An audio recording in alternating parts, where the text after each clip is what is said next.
खुलुमबाय बे समाव बडलेण्ड इंखं टेलिभिजननि स्टुडिअआव आं मिथिका नार्जारी दिनै फुंबिलिनि गाहाय रादाबफ्राव दङ। बरिमाखा जावलिया देवान गेलेग्रा फोथाराव 13 बोसोरनि सिङाव गेलेनाय फुटबल टुर्नामेन्टआ थुंगेबाय। क'क्राझार आरो चिराङाव बिपिएफ दोलोआ टर्च लाइट गोजोन हानजा सुरदों।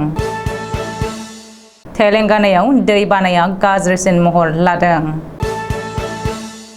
कर्नाटकनि रायजो बेंगिरि टावार्स एन्ड केहेल्टआ एयार एशियाजों एंगारजादों। दानिया फैदोनि आबुं रादाबाव।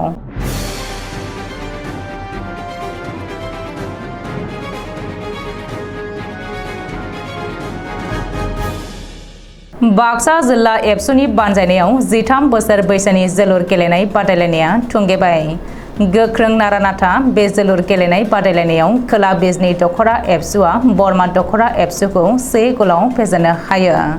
बड'फा गोजोरथियारि सोलायनाय मावथांखिनि जोहै बाक्सा जिल्ला एबसु आरो बरिमाखा दखरा एबसुनि खौसे बानजायनायाव 13 बोसोर बैसोनि सिंनि जोबथा जोलुर गेलेनाय बादायलायनाया बरिमाखा दखरानि बेन्दोंआव थानाय जावलिया देवान गेलेग्रा फोथाराव मैया जोबनानै थांबाय। देरहासार हानजानो गंसे ट्रफिजों लोगोसे नोगोद 15,000 रां आरो नैथि बान्था मोननो हानाय हानजानो गंसे ट्रफिजों लोगोसे नोगोद 10,000 रां गथायनाय जायो।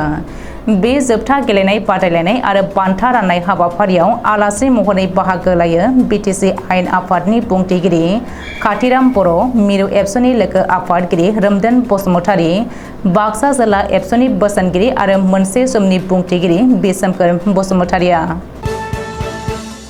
मणिपुर जेंनाखौ सायाव हादरगिरिखौ नोजोर बोहोनो आरो हादराव आइजो माहारिजों लोगोसे गोजोन थासारि लाबोहोनो थाखाय बिपिएफ दोलोआ क'क्राझार आरो चिराङाव बृहस्पतिबारखालि मोनाबिलियाव टर्च लाइट गोजोन हानजा सुरदों।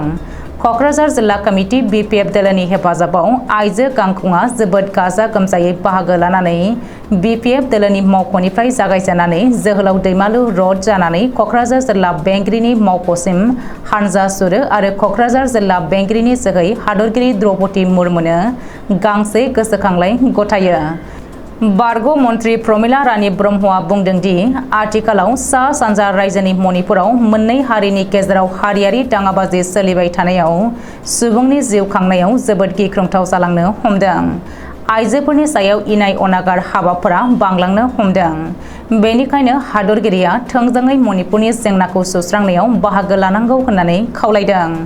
बेनि अनगायैबो चिरां जिल्ला बिपिएफनि दैदेननायाव चिरां जिल्ला आइजो गांखंआबो बृहस्पतिबारखालि मोनाबिलियाव टर्च लाइट गोजोन हानजा सुरनानै मणिपुरनि जेंनाखौ सुस्रांनाय आरो गोजोन हास्थायनायखौ फोरमायथिदों।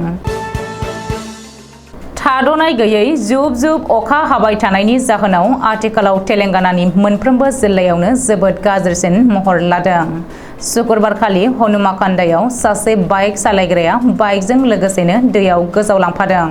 महेन्द्र प्रसाद मुंनि बै सुबुंनि गोथै देहाखौ एसडिआरएफआ नागिरदोंमोनब्लाबो दासिमबो मोनथ'वाखै होननानै फोरमायदों। बेनि अनगायैबो तेलेंगानानि गोबां जायगायाव गारि मटरफोरा अखानि दै बानाजों गोजावलांदों। मख'नो गोनांदि तेलेंगानायाव गोबां अखा हानायनि जाहोनाव बोथोर बिगियान बिफाना रेड एलार्ट फोसावदों।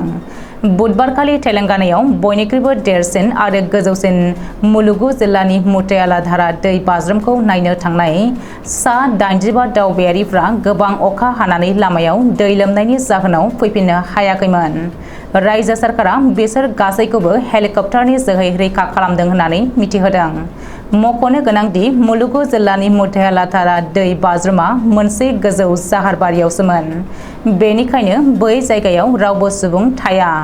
थांनाय समाव खुनुरुखुमै थांदोंमोनब्लाबो नाथाय फैफिननाय समाव लामाफोरा गासैबो अखानि दैजों लोमजोबनायलाय बिसोर सा 85 दावबायारिफ्रा नांथानानै दङमोन। बेंगालुरुनि केम्पेगौड़ा इन्टारनेशनेल एयारपर्टआव बृहस्पतिबारखालि कर्नाटकनि रायजो बेंगिरि टावार्स एन्ड केहेल्टखौ एयार एशियानि गंसे बिरखंआ दैखाङाखै। कर्नाटकनि बेंगालुरुनिफ्राय तेलेंगानानि हायद्राबादसिम थांनाय एयार एशियाया रायजो बेंगिरि टावार्स एन्ड केहेल्टखौ नागारलांदों। जाहोनाव रायजो बेंगिरि मावख'आ बेंगालुरु एयारपर्ट पुलिस थानायाव एयार एशियानि हेंथायै एफआइआर होदों। मख'नो गोनांदि रायजो बेंगिरि टावार्स एन्ड केहेलआ रायसुरनि मोनसे कनभकेसन हाबाफारियाव बाहागो लानांगौमोन। अब्लाबो नाथाय रायजो बेंगिरि टावार्स एन्ड केहेलआ रायसुरनि कनभकेसन हाबाफारियाव कारजों फैनानै बाहागो लाहैदों होननानै सुलुङाव फोरमायदों। दिनै फुंबिलिनि रादाबा एसेनोसै। गोजोन्थों।